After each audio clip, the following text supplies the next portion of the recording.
Hey, this is Mike Gingerich. I want to welcome you to another Halftime Mike podcast. And today, I want to dive into niche apps and the opportunities that it can provide for startups, as well as the specifics of one of those called Swimply and what that can do for you. So, first of all, we're all kind of familiar with apps like Airbnb, right? It's kind of a merge and as a alternative to hotels and Expedia and all those type of things, where you can kind of do peer-to-peer customer peer-to-peer is a good way to put it, connections. So somebody can have their house or their apartment or their condo, and they can offer that, so you can stay there for a weekend or a week, and those types of pieces, bring those two together. So we're familiar with Airbnb, and it continues to grow here, even during COVID, because people don't necessarily want large groups. They want a place that they can say is clean, we can have it privately. And so Airbnb, boom,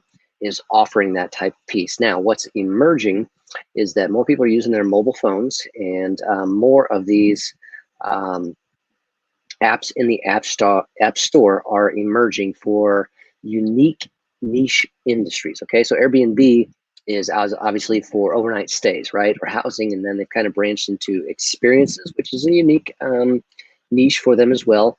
But what we're also seeing is ones for cars. Okay, so peer-to-peer car sharing, not car rentals, but car sharing. From a privately owned car to a person that needs a car for a day or a couple days or that type of thing. Motorcycles, the same thing, so that someone can offer their motorcycle, and pools as another example. And then that's one I want to talk about more in detail today is the app called Swimply. Okay, so we're gonna dive into that. But from a software tech perspective, you're going to see this continue to emerge. There's industries out there, there's niches out there where people have something that they're not using all the time. You think of like people's vacation houses, and they've got weeks where it wasn't being used, and so now they can put that on Airbnb. Your car, again, maybe you're working from home now or whatever, so you're not using it every day, and you live in a city where there's possibilities, and so you let somebody connect with this app and use your car. So, on the car side, there's always been, number one, there's been rental cars, and then there's been kind of these short-term rentals, like a Zip car, where Zip owns a bunch of cars, and then you can just use it on a certain basis. But this is now a Turo is one of these, Turo, and Drive Now. Let's see, there's a number of other car sharing apps that allow this kind of what I call peer-to-peer, and so because it is a private user, Maven allows peer-to-peer. That's a car sharing app.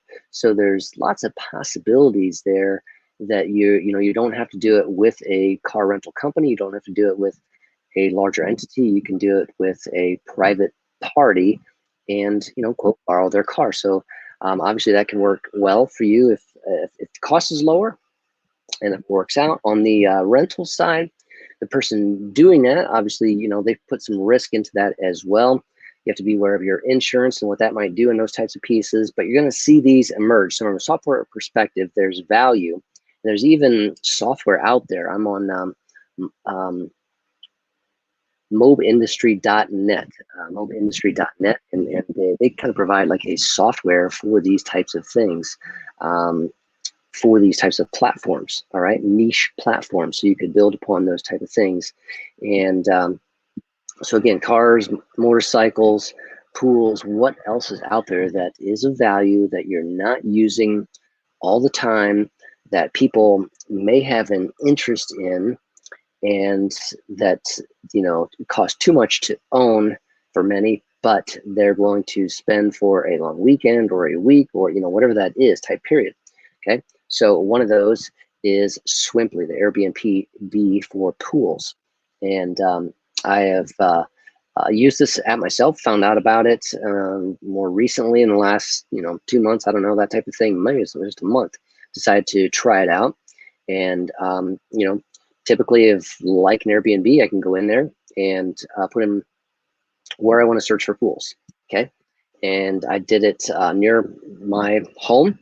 Found some regionally, and I could look at those just like an Airbnb listing, and it's going to tell me the price. It's going to tell me show pictures of the amenity. Pictures are everything. So it shows, describes it, what you get, what's involved with that. And then, then you can ask a question to the pool owner, or, you can check dates and submit to reserve. There is, and similar to Airbnb. So there's, the app is making its money from people posting their listings. So whenever a listing is reserved, they get a fee out of that. And then also from me reserving a pool, they get a cut out of that piece of what I'm paying to rent that pool. But I mean, you can rent in the pool case, you can rent by the hour. Some of them had a 2-hour minimum, that type of thing. But if you want a pool and you don't want to have, maybe you live in a city like me and there's no way you're putting a pool in your backyard. Not possible, right? Because it's so small, city codes, all those kind of things. But I found a pool. Turned out to be less than 10 minutes from my house. Went, reserved it, went over there, and met the party at their, told us what to do, come around the back, and so there's the patio, there's the pool, had access to all their pool toys, whatever. And so my family had a wonderful afternoon at the pool using the Swimply. Now it's Swimp with a P, Swim, P-L-Y app. And it allows you to do, everything you would want there. I think it came about, again, from those people seeing the possibilities of Airbnb and thinking outside the box and saying, hey, wait a minute, I'm not using this pool all the time. What about that type of thing? So you don't have to own your own pool anymore to do this. It's in the US and it's growing. And I think it has possibilities for significant growth, but also for other types of niches to do this. Now, it'd be interesting. They could get, some competition from this by the Airbnb themselves if Airbnb decided to do this, because it's not too, you have destinations, you have experiences. Why not have, all other features like pools in an Airbnb? Right now they don't. So Swimply can have a market share on that. They're young, they're growing, and I think it's a phenomenon that's continuing to grow. It's going to continue to be there as we look at the way technology, smartphones, apps in the app stores are evolving and developing. Lots of people are seeing, hey, I don't want the overhead of owning this thing that I'm only going to use, in the north, cases are 3 months out of the year. But I'm willing to, I want a long weekend, or I want a day at the pool. I want to have a pool party. So in our case, it was not a per person cost. It was a cost per hour, and I could have up to so many people, like 12 people, I forget. And that's a pretty good size of people. That could be a small party if I wanted to. Now, they had rules on that, what you could do, what you couldn't do, just like Airbnb. So trying to guard the sanity and safety of the place there. So from the owner side, the only thing I can think of is that they have to take a look at their insurances. I'm not sure traditional homeowners insurance is geared and ready for that type of thing. I mean, I'm sure with a pool you have to have a little bit of extra liability insurance, but does it cover this kind of thing? I don't know. But that wasn't on me as the renter. I was like, hey, yes, I can pay $35 an hour and take this for a couple hours and have a good afternoon at the pool with a group of people, right?